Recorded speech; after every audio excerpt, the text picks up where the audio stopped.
नमस्कार, स्वागत है आप सबका दिन भर की तमाम बड़ी और अहम खबरों के साथ। मैं हूं कवींद्र। शुरुआत हेडलाइंस। दक्षिण कश्मीर में आतंकियों के खिलाफ बड़ा अभियान, घर घर तलाशी में जुटे 4000 जवान। शोपियां में गश्ती दल पर हमला।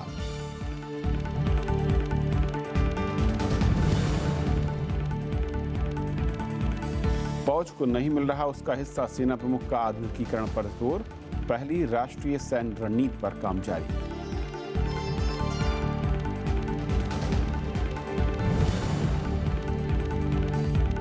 बिल्किस बानो बलात्कार मामले में दोषियों की उम्र कैद बरकरार। बॉम्बे हाई कोर्ट ने 7 आरोपियों की रिहाई का फैसला बदला। फांसी की अर्जी नामंजूर।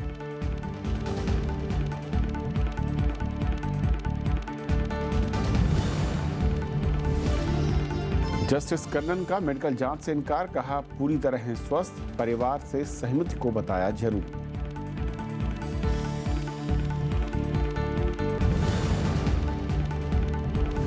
सार्क उपग्रह की तैयारियां पूरी, कल शाम 4:57 पर प्रक्षेपण।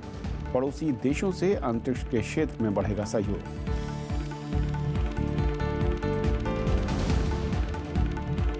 और आइए देखते हैं पहली खबर।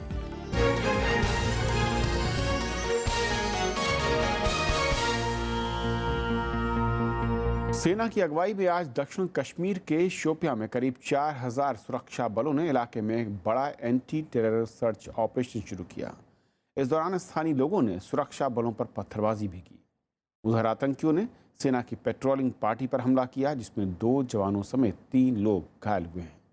सेना प्रमुख जनरल बिपिन रावत ने कहा है कि आतंकी हमले और बैंक लूटने के चलते इस अभियान को अंजाम दिया गया है। कश्मीर घाटी के शोपियां में सुरक्षा बलों ने 1 दर्जन से ज्यादा गांवों में एंटी टेरर सर्च ऑपरेशन किया। इलाके में आतंकियों की मौजूदगी की सूचना मिलने के बाद पुलिस, सेना और सीआरपीएफ साझा तलाशी अभियान कर रही है। इसमें हेलीकॉप्टर और ड्रोन की मदद ली जा रही है। सेना प्रमुख जनरल बिपिन रावत ने कहा कि हाल ही के दिनों में इस इलाके में आतंकी हमले और बैंक लूट की घटनाओं को देखते हुए ये अभियान शुरू किया गया। आज कोई नया कॉम्बिंग ऑपरेशन नहीं हो रहा है, रेगुलर अफेयर है। ये है कि थोड़ी अब की बार जो कॉम्बिंग ऑपरेशन चल रहा है वो इसलिए हो रहा है कि कुछ बैंक लूटे गए हैं, कुछ हमारे पुलिसकर्मी मारे गए हैं, some policeman have been killed, so it is just to make sure that the situation is brought under control. इस बीच स्थानीय लोगों ने सुरक्षा बलों पर पत्थरबाजी कर अभियान में बाधा डालने की कोशिश की। शोपियां में ही मार्च निकालने की कोशिश कर रहे छात्रों और सुरक्षा बलों के बीच झड़प हुई। प्रदर्शनकारियों ने सुरक्षा बलों पर पत्थरबाजी की। भीड़ को काबू पाने के लिए लाठीचार्ज और आंसू गैस के गोले दागे गए। सेना प्रमुख ने कहा कि गर्मियों में कश्मीर में घुसपैठ की घटनाओं में तेजी आती है और सेना ने इससे निपटने के लिए सीमा पर चौकसी बढ़ाई है।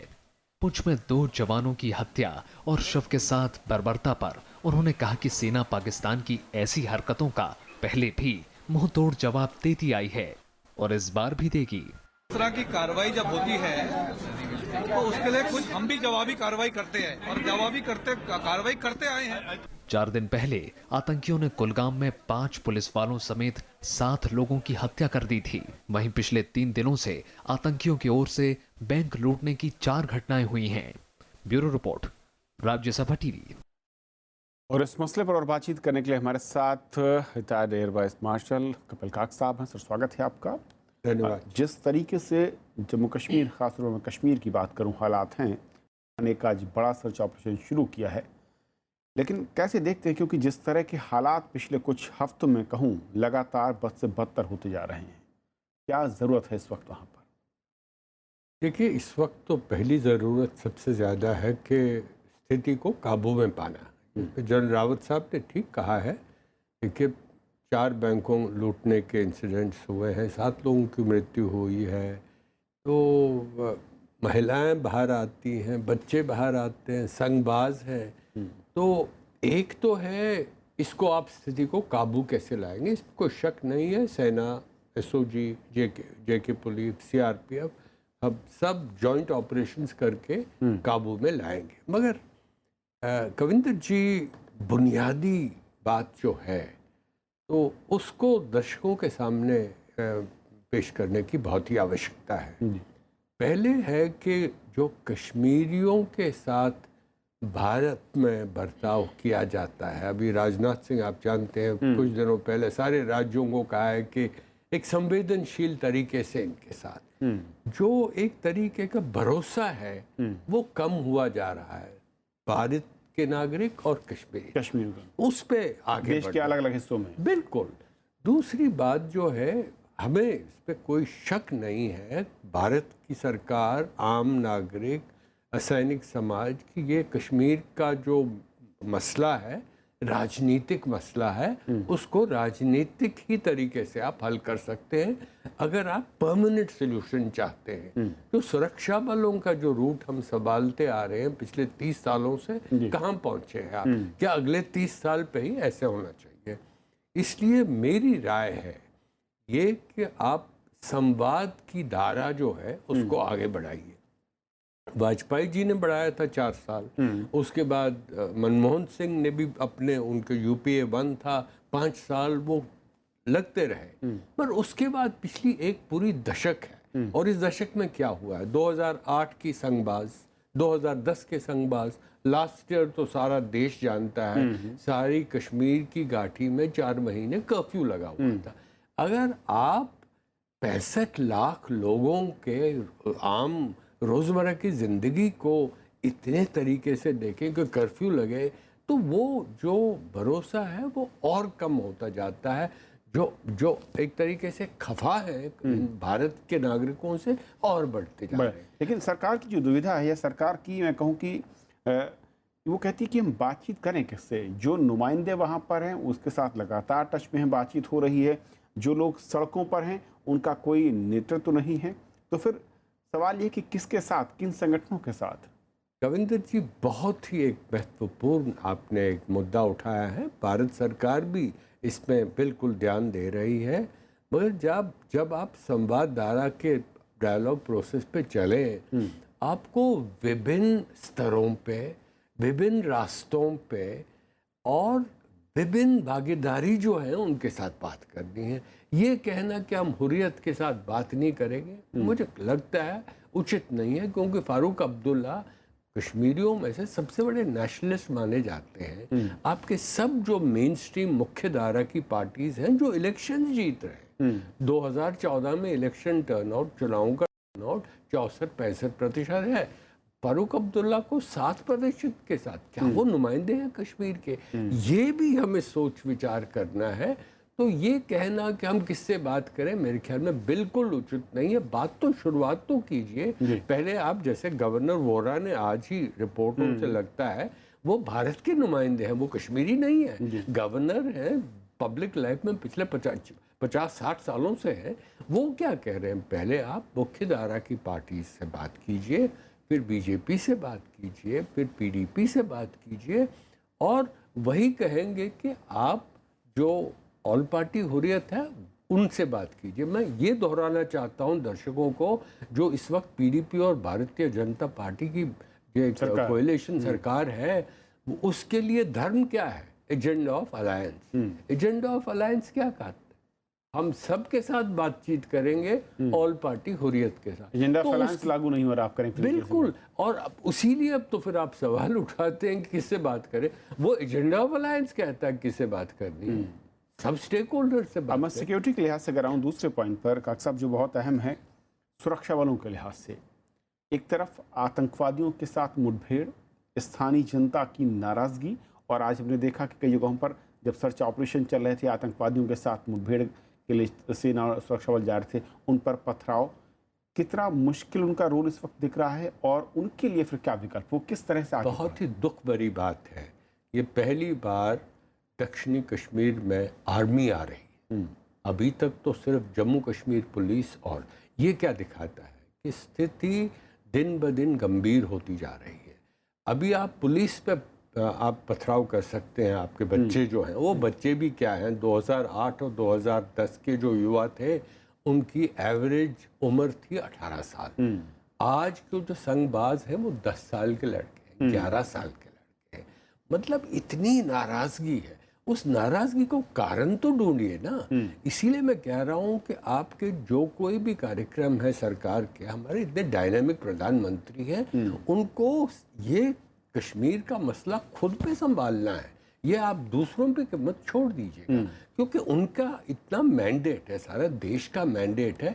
जो रास्ता निकालेंगे वो आप कश्मीर के मसले को आप, मुझे लगता है आप चुनावी पहलू में मत देखिए। कल इलेक्शन में हो रहे हैं तो कश्मीरियों से बात करेंगे, लॉकडाउन पॉलिसी की वो तरह बिल्कुल गलत है। सबसे ज्यादा जो है बेरोजगारी है, उसको संभालिए। मगर मुझे लगता है जब तक आप संवाद की धारा पे नहीं जाएंगे, मल्टीपल स्टेक होल्डर से बात नहीं करेंगे, जो आपकी मेन स्ट्रीम पार्टी है वो आज इरेलेवेंट हो गई है। डायलॉग प्रोसेस जिसकी मैं बात कर रहा हूँ, वो इंस्टीट्यूशन तो उसकी लेजिटिमेसी नहीं है। कश्मीरियों से बात करें, मैं गया हूँ इतनी बार, हमारा कंसर्न सिटीजन्स ग्रुप जिसके नेतृत्व हमारे यशवंत सिन्हा साहब करे हैं, पहले वित्त मंत्री रहे हैं, विदेश मंत्री रहे हैं, हमने कम से कम लाखों कश्मीरियों से बात की इनडायरेक्टली। उनको, उनके नुमाइंदे हैं हर लेवल पे, सिविल सोसाइटी हो, लॉयर्स हैं, बिजनेसमैन हैं, महाविद्यालयों के टीचर्स हैं, विद्यार्थी हैं, सबसे बात की। वो क्या कहते हैं, हम नाराज हैं, हमारा जो मसला है राजनीतिक मसला, इसको हल कीजिए। पाकिस्तान से आप रखिए, वहाँ की जो सैनिक फॉल्ट लाइन्स हैं उनको संभालने में काफ़ी देर लगेगी। पहले हमें आंतरिक जो पहलू है कश्मीर का, उसको संभालना है। उससे हमारी जो पोजीशन है भारत सरकार की, वो इतनी मजबूत होगी तो आप पाकिस्तान को एक दूसरे पहलू से बातचीत में लाना है। ये कहना कि अटूट अंग है, ये बैलेंस नहीं करता। अंतर्राष्ट्रीय समझौता शिमला एग्रीमेंट 72 का है, कहते हैं हम बातचीत करेंगे। सुरक्षा परिषद और संयुक्त राष्ट्र के जो को पहलू है वो तो अब बिल्कुल इरेलेवेंट है, उसका आप मसला देखिए ही नहीं। मगर जहाँ तक पाकिस्तान से बात करनी है, किसी न दिन करनी है, बट पहले आंतरिक पहलू से आप स्थिति को राजनीतिक तौर से नहीं, राजनीतिक तौर से उसका हल निकालना चाहिए। बहुत शुक्रिया काक साहब इस पूरी बातचीत के लिए आपका, धन्यवाद। और ये थी हमारी पहली खबर।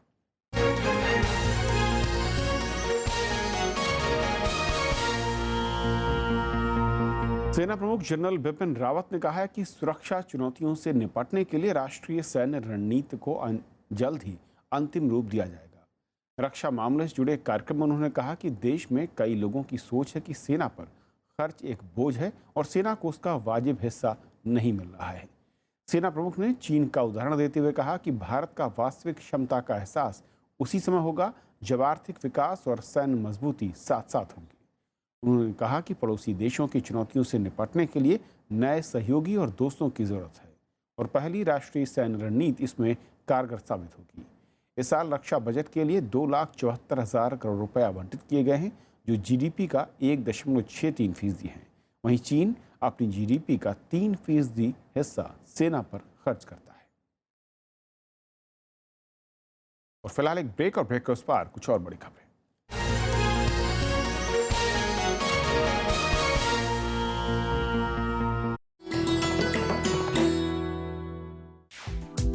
विजय लक्ष्मी पंडित संयुक्त राष्ट्र महासभा की पहली महिला अध्यक्ष, देश की पहली महिला कैबिनेट मंत्री, भारतीय संविधान सभा की सदस्य, लोकसभा में फूलपुर सीट की नुमाइंदगी, संयुक्त राष्ट्र मानवाधिकार परिषद में देश का प्रतिनिधित्व।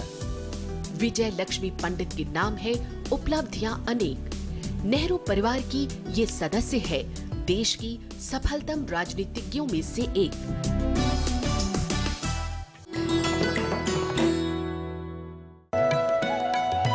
I am Bhupen Hazarika. दिल हम करी घबराए, उस दिन की बात है रमैया, नाव लेके सागर गया। हरे हाहाकार निःशब्द सदा, ओ गंगा तुम गंगा बहती हो यूं। उनकी नजर उनका शहर में इस बार भूपेन हजारिका सिर्फ राज्यसभा टेलीविजन पर। डोला डोला।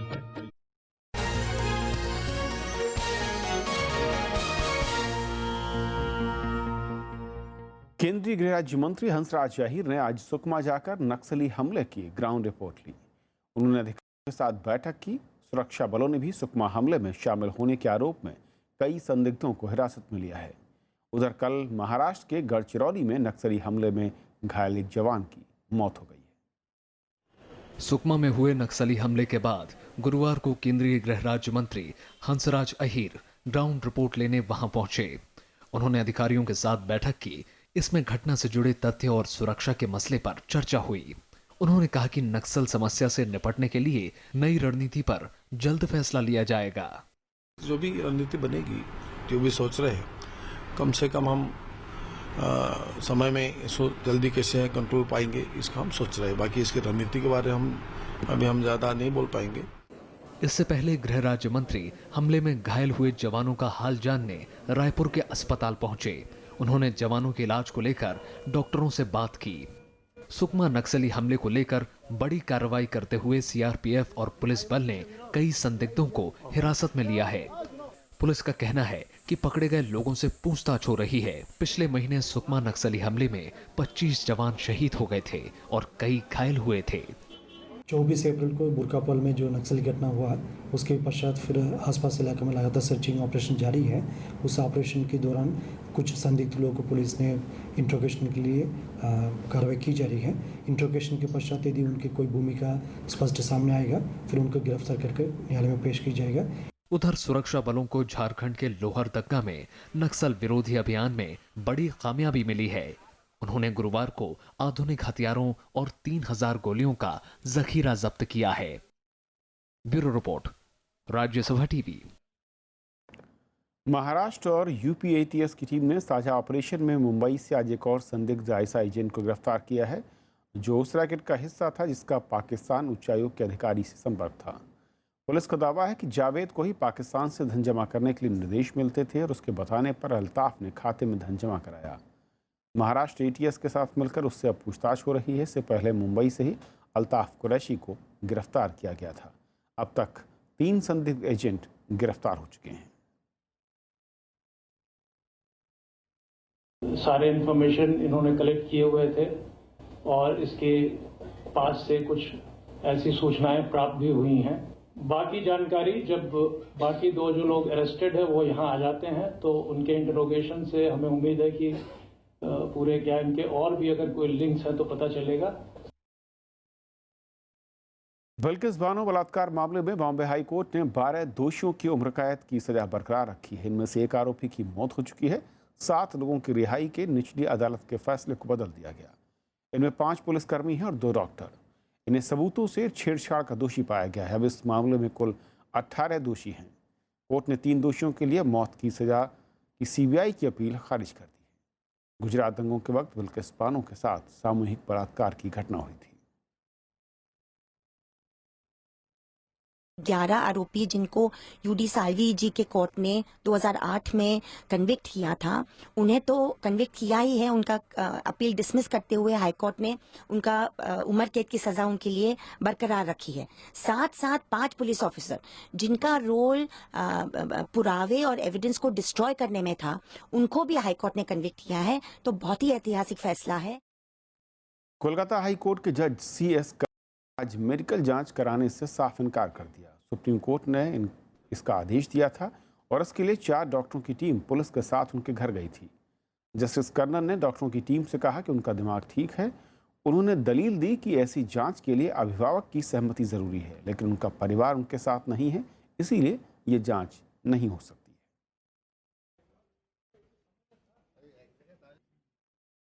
सुप्रीम कोर्ट ने मुल्लापेरियार बांध के रखरखाव की अनुमति न देने पर केरल सरकार से जवाब मांगा है।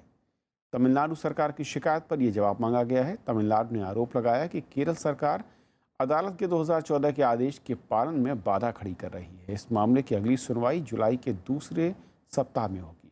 तमिलनाडु ने कोर्ट को बताया कि लोक निर्माण विभाग के कर्मचारियों को बांध के रखरखाव के लिए ज़रूरी सामान भी रखने नहीं दिया गया। कोर्ट ने बांध की ऊंचाई 136 फीट से बढ़ाकर 142 फीट करने की अनुमति दी थी। चुनाव आयोग ईवीएम मुद्दे पर 12 मई को सर्वदलीय बैठक बुला सकता है, जिसमें विपक्षी पार्टियों की ओर से ईवीएम में गड़बड़ी के मुद्दे पर चर्चा होगी। पीटीआई ने सूत्रों के हवाले से खबर दी है कि चुनाव आयोग बैठक के जरिए पार्टियों को भरोसा दिलाना चाहता है कि ईवीएम से छेड़छाड़ मुमकिन नहीं है। मुख्य चुनाव आयुक्त नसीम जैदी ने पिछले हफ्ते इस मुद्दे पर सर्वदलीय बैठक बुलाने की बात कही थी। 5 राज्यों के विधानसभा चुनाव के बाद कांग्रेस समेत तमाम विपक्षी पार्टियों ने ईवीएम में गड़बड़ी की आशंका जाहिर की थी। कांग्रेस ने पार्टी संगठन में बदलाव करते हुए पंजाब और उत्तराखंड के नए प्रदेश अध्यक्षों के नामों का ऐलान किया है। सुनील जाखड़ को पंजाब प्रदेश कमेटी का अध्यक्ष बनाया गया है। उन्हें अमरिंदर सिंह के मुख्यमंत्री बनने के चलते ये जिम्मेदारी दी गई है।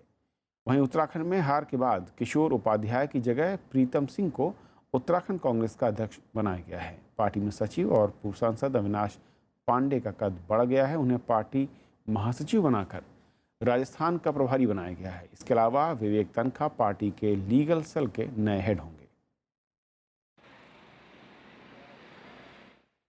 बैंकों के 6 लाख करोड़ के डूबे कर्ज से निपटने के लिए सरकार अध्यादेश लेकर आएगी।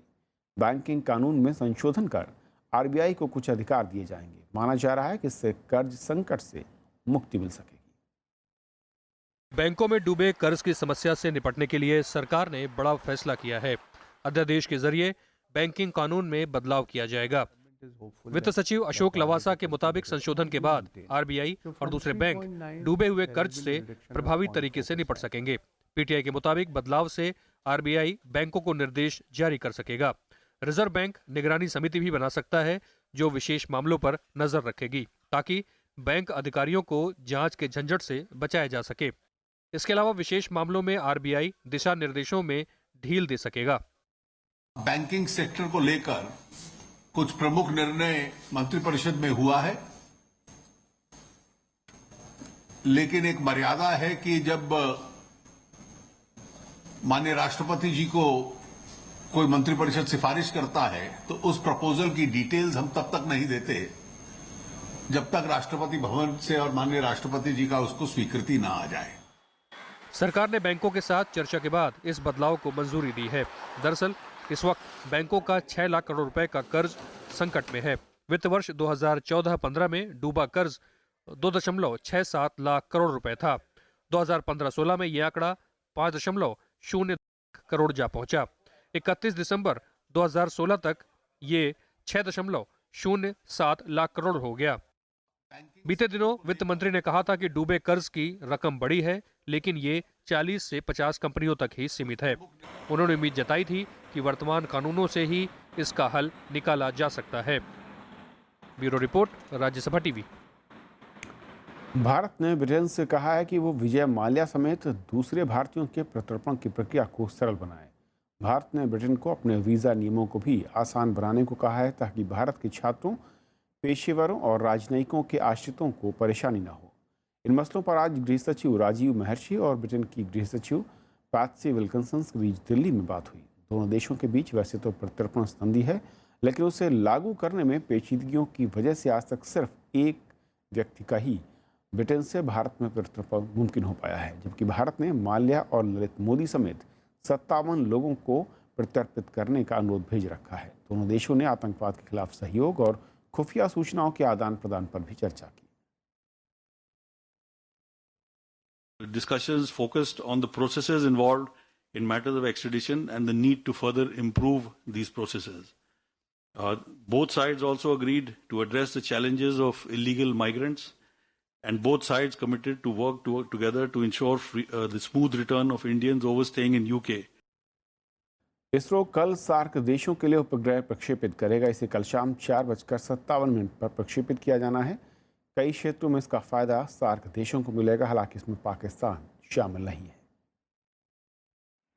इसरो का सार्क उपग्रह पड़ोसी देशों के साथ अंतरिक्ष के क्षेत्र में सहयोग बढ़ाने की दिशा में एक अहम कदम है। इसका नाम GSAT-9 है। इसे श्रीहरिकोटा के सतीश धवन अंतरिक्ष केंद्र से छोड़ा जाएगा।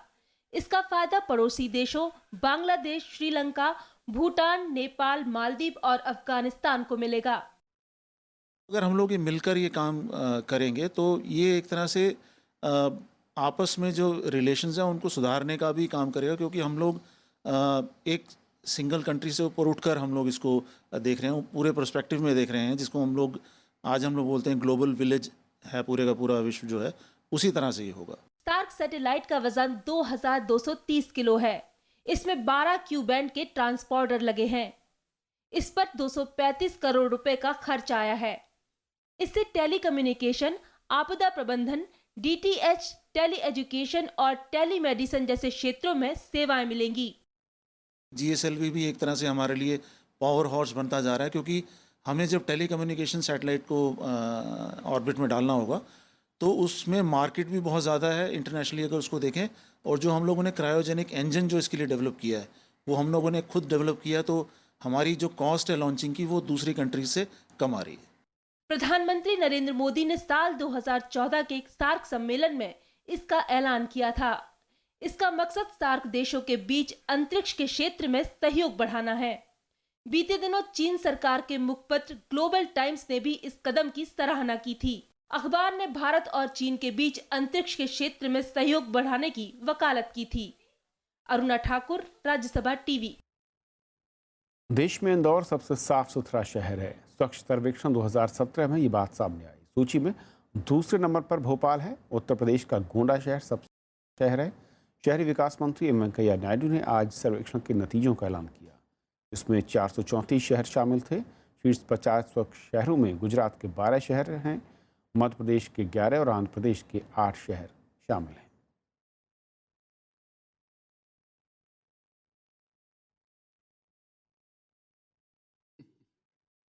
सर्वेक्षण का जो प्रथम स्थान में, द्वितीय स्थान में, तृतीय स्थान में, नहीं तो कम से कम टॉप 50 में पहुंच गया, उन लोगों ने क्या किया है उनका उदाहरण से कुछ सीखना और अपना इलाका में भी ऐसी योजना अमल करने के लिए प्रयास करना। अमेरिका के 11 राज्यों के गवर्नर ने चिट्ठी लिखकर राष्ट्रपति डोनाल्ड ट्रंप से पेरिस जलवायु समझौते से बाहर हटने की न हटने की मांग की है। उनका कहना है कि अमेरिका अगर स्वच्छ ऊर्जा की पहल से अलग होता है तो चीन और भारत को इसका सीधा फायदा होगा और कार्बन उत्सर्जन को कम करने के वैश्विक प्रयासों को धक्का लगेगा। माना जा रहा है कि अमेरिकी राष्ट्रपति ट्रंप पेरिस जलवायु समझौते को लेकर जल्द ही एक तरफा बड़ा फैसला ले सकते हैं। हाल ही में ट्रंप ने कहा था कि अमेरिका इसमें एक तरफा सहयोग कर रहा है। वातावरण को साफ रखने के लिए जो पैसा दिया जा रहा है वो सिर्फ अमेरिका की ओर से ही दिया जा रहा है। भारत, रूस और चीन जैसे बड़े देश इसमें सहयोग नहीं दे रहे।